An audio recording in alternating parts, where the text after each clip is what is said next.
All right, welcome back. We're going to finish lesson 36.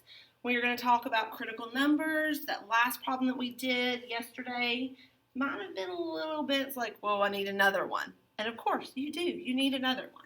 So let's recall, what is a critical number? It's where the derivative equals 0 or doesn't exist. Okay? So what we can solve for is when is the derivative equal to 0? So if you're given a function, f of x, and we're going to find what is the derivative. So I probably can't talk and read at the same time. What's the derivative what is the derivative, and then what happens when it equals 0? So we have 1/4 x to the 4th minus 1/3 x to the 3rd minus x squared plus 5. Okay? So the first thing we're going to find is what are the critical numbers and what are the relative or local maximums and minimums. Okay? So first things first, what is the derivative of this function? Derivative of 1/4 x to the 4th, bring the 4 down. 4 times 1/4 is 1. So we simply have x to the 3rd. Okay? 3 times negative 1/3 is simply a negative 1, x squared. Negative 2x plus 5. There we go. The derivative of f of x is x cubed minus x squared minus 2x. Now we need to take this derivative and set it equal to 0. Okay? I'm going to slow down. Now, I agree, this is a cubic function that's a derivative, but what were they so nice to let us have? The ability to factor out an x. Okay, if we factor out an x, we have x squared minus x minus 2. And I bet we could factor that again. Okay, so leaving our x on the outside, x, we have a 2 and a 1. I believe the 2 needs to be negative and the 1 needs to be positive.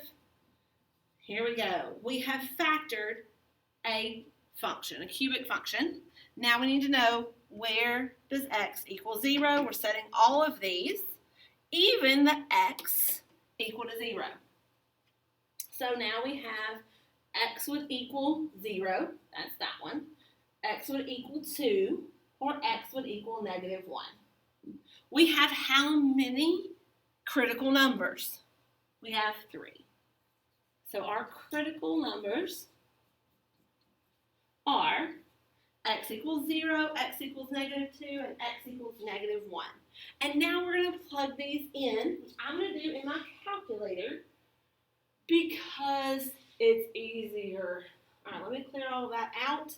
And here we go. I'm going to plug in the original function, which I might have to scoot over a little bit for. Y equals. I'm going to clear that. And I'm going to put in parentheses 1/4. Oh, there's a... I'm going to try something. Alpha y equals gives me a function. I can put in a fraction. 1/4. That's what I remembered. I forgot I could do that. X raised to the 4th. Minus, I'm going to go alpha y equals and do another fraction. That is 1/3 x raised to the 3rd. Carry over, minus x squared plus 5. Okay? Plugging that in might take you a moment, but now solving for these 3 numbers, what is the y value, will be so much easier. Okay? So I have a function, and now I just want to calculate. So second trace, I want to calculate a value. It's going to graph it for me. We can look at that to see. So I'm going to plug in x equals 0. And x equals 0, y equals 5. That should have kind of been an obvious one. So I'm going to have the point 0, 5. I wouldn't have had to plug that in. That's okay. What about if x equals 2? So I'm going to second calculate again a value when x equals 2. Y equals 7/3. Or 2 1/3. Okay? And it shows us where it is on the graph. I love that it tells me where that is. Second calculate, I'm going to find the last one, which is -1. Okay? Oops, I didn't plug in negative 1. There we go. X is -1. See, I did not want that fraction to have to do on my own. 55/12. Or, I don't know, a little less than 5. Yeah. So, we have 3 points. I'm going to kind of sketch this graph over to the side. It looks like this, goes up, goes back up. Maybe not that low on the bottom.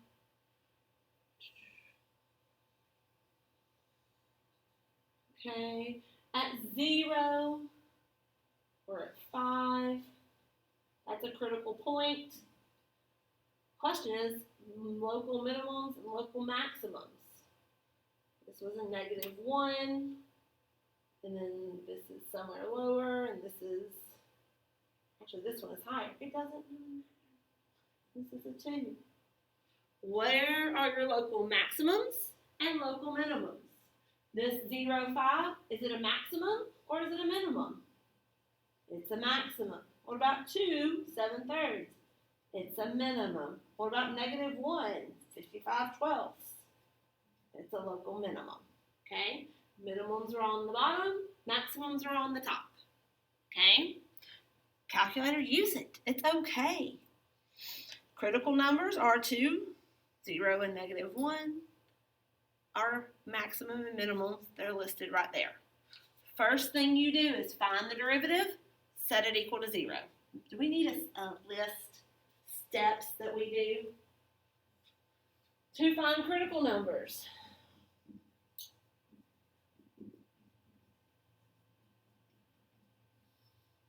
Take derivative or find derivative. That's what you're going to do first. Next, you're going to set the derivative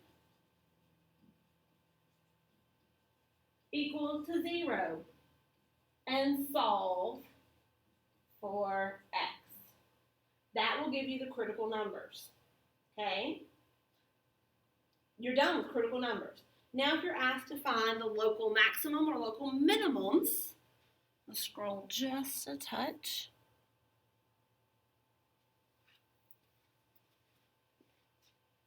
And then I'm going to scoot over just a little bit too. I don't want to be. Find local or relative maximums and minimums. I'm abbreviating, okay? You're going to take critical numbers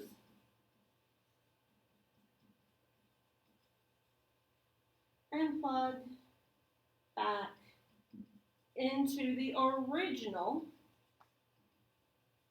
function. Okay, take it, plug it back into the original. If you need to, you don't have to graph it. I'm a visual person. I like to graph it. Okay. Generally, you can tell maximum with a y values. That's the biggest y value that we have. Okay. These are smaller than that. Okay. Therefore, we know it is. Okay. I'm going to graph it almost every time. Okay. A note about critical numbers. All local maximums and minimums occur at critical numbers. However, the converse of the statement is not true. Not every critical number produces a local maximum or minimum. Okay? Let me read that again, what we said before. It says that all local maximums and minimums occur at critical numbers. That is true. Okay? But not every critical number will produce a local maximum or a local minimum. Okay? And they do x cubed. Okay? If you're given f of x equals x cubed. Okay, what's the derivative? First step. 3x squared. We're going to set that derivative equal to 0. What does x equal? X equals 0. But when we plug in 0, we get a 0, correct? This graph looks like this, correct? 0. It's a point, 0, 0. Is that a local maximum or a local minimum? Maybe both. No, it's not. Okay? It's a critical number, meaning it's turning, in this case, from frowny face to smiley face. We'll talk about that again soon, actually. Okay? But not right now. So, moving on. All right. We did this last time. Have a short little video, and then we're going to have some problems. So here we go. Lesson 36. We're going to do numbers. Okay, slow down. We're going to start with number 2. Numbers 2 through, we're just going to do 11. We're not going to do that many problems. 2 through 11. All right. I will see you guys later. We'll start talking about a quiz soon. That will just be over about 33 through 36. Okay, we'll have that at the beginning of the next week. Maybe a test at the end of next week. And we'll kind of get this. I really want to go through 40. Maybe we'll have 2 quizzes and then a test. That's what we're going to do. All right, you guys are great. You guys are awesome. And I will talk to you later. Bye.